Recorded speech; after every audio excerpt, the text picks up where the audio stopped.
Hello guys, welcome to another episode of the dead show guy. Actually हमने अपना channel का नाम change कर दिया बिकॉज अनइम्पॉसिबल समझ में नहीं आ रहा था, और अनइम्पॉसिबल को लेकर के I was not being very confident about it.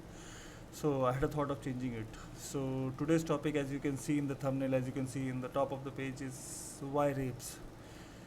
Now, आज अभी थोड़ी देर पहले मैंने फ्लाइंग बीस्ट के एपिसोड पे रितु जी का देखा, जहाँ उन्होंने अपने साथ काफ़ी कुछ मतलब लाइक ऐसी बातें जो हम सुनते हैं अपने बहनों भाभीयों या माओ के बारे में, सुन के बड़ा वियर्ड टाइप फीलिंग आता है. बहुत अजीब सा लगता है कि हाँ यार, ये मतलब समाज को क्या हो गया है, समाज में ऐसा क्या चल रहा है. तो I am just sharing my personal thought. Maybe I don't know ये सही होगा या गलत होगा, या सही मतलब मैं किसी को गलत या फिर या गलत इंप्रेशन नहीं देना चाहता कि लाइक मैं किसी के साइड होकर के बात कर रहा हूँ, मैं किसी के साइड ले करके बात कर रहा हूँ. बट इट्स लाइक कि ये जो इंसिडेंट है या ये जो हुआ है, ये बहुत बुरा हुआ है. ये बहुत बुरा हुआ है. लाइक एक छोटी सी बच्ची के साथ, and trust me with this, like हमारे खुद के घर में बहुत सारी बहनें हैं, हम बहुत सारे भाई बहन हैं. तो अगर मेरी बहन या मेरे घर वाले या मेरे रिश्तेदार किसी के साथ भी मैं सोच लेता हूँ तो मेरा खून खौल जाता है. तो जिनके साथ ये हुआ है उनके साथ तो मतलब क्या ही कोई एक्सप्लेन करेगा, या क्या ही कोई बात करेगा, या क्या ही कोई उनको कंसोल कर लेगा कि हाँ भैया जो हुआ या क्या हुआ, ये किसको इसको ओवरकम कैसे करे यार. मरने वाली बात अलग होती है कि यार कोई मर गया, उसको लेकर के चलो ठीक है, we can mourn, we can say कि हाँ चलो उसकी आत्मा भी, हिल बी इन पीस. तुम उसके बारे में सोचो यार, जिसके साथ ये रेप हुआ है वो कितना तड़प रही है, उसकी आत्मा या फिर उसका मन कितना तड़प रहा होगा अपने बारे में सोच कर कि उसकी क्या गलती थी, एक छोटी सी बच्ची की क्या गलती थी. And this is not being the first time. ऐसा ऐसा बात पहली बार नहीं हुआ है कि ये पहली बार कोई रेप केस हमारे सामने आया, या पहली बार कोई ऐसा केस हमारे सामने आया जिसे सुन करके हम काफ़ी टच्ड हो गए हैं.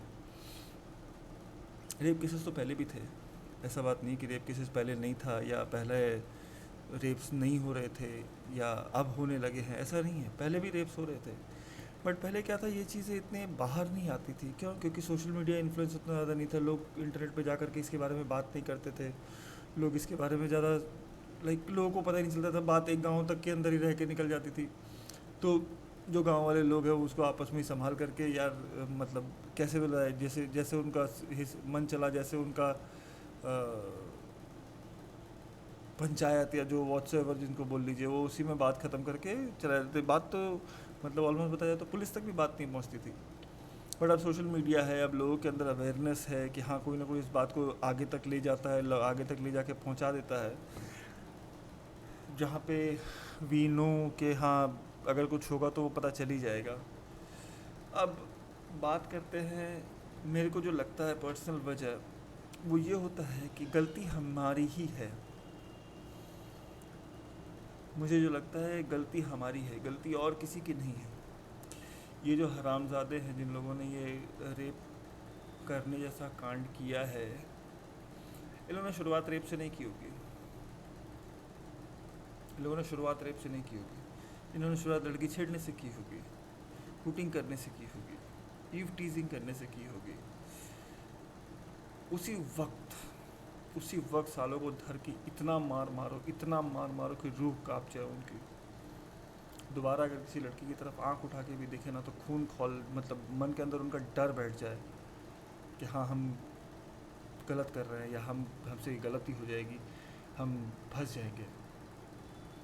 सिर्फ किसी को छेड़ने की इतनी बड़ी सज़ा दे दो ना, जिससे कि बाकी 50 लोगों के अंदर एक एग्ज़ाम्पल कायम हो जाए कि हाँ भाई कुछ बुरा हो जाएगा, कुछ बहुत बदतर हो जाएगा.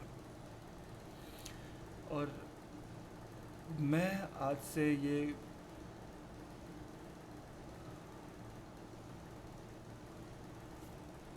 फाइनल करता हूँ, मैं आज से ये कसम खाता हूँ कि अगर मेरे सामने, अगर मेरे आस-पास में कहीं भी मुझे कुछ ऐसा होता हुआ दिखा, तो मैं सिर्फ वार्निंग या एक आधा थप्पड़ मार के नहीं छोड़ने वाला.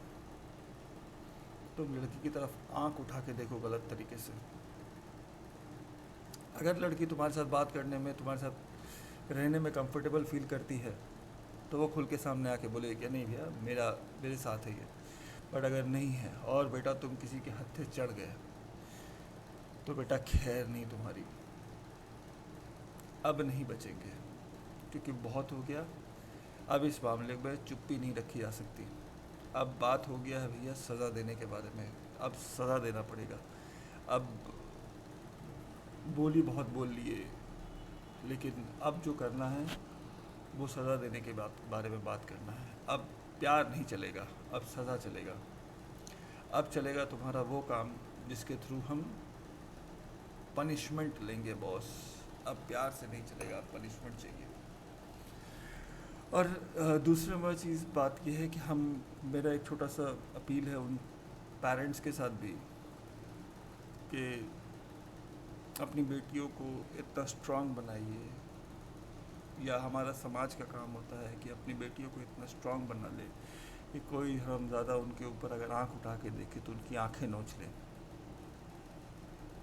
देखिए, मैं ये नहीं कहता कि ये करने से इसका सलूशन निकल जाएगा। कुछ लोग ऐसे हैं जो लोग इसका गलत फ़ायदा उठाएंगे और लड़कों को बदनाम करने की भी कोशिश करेंगे। लड़कों की भी ज़िंदगी ख़राब हो जाती है इससे। लेकिन यार, रेप करके मारने से तो अच्छा है थोड़ा सा मार खा ही लो। गलत नहीं हो तुम तो क्यों कोई फंसाएगा। तो भैया हमें तो तैयार रहना है।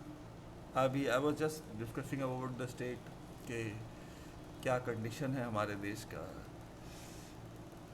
Rape is the 4th common crime against women. मतलब नेशनल क्राइम रिकॉर्ड के हिसाब से एक साल में 32,000 रेप्स होते हैं इंडिया में। 32,000 रेप्स,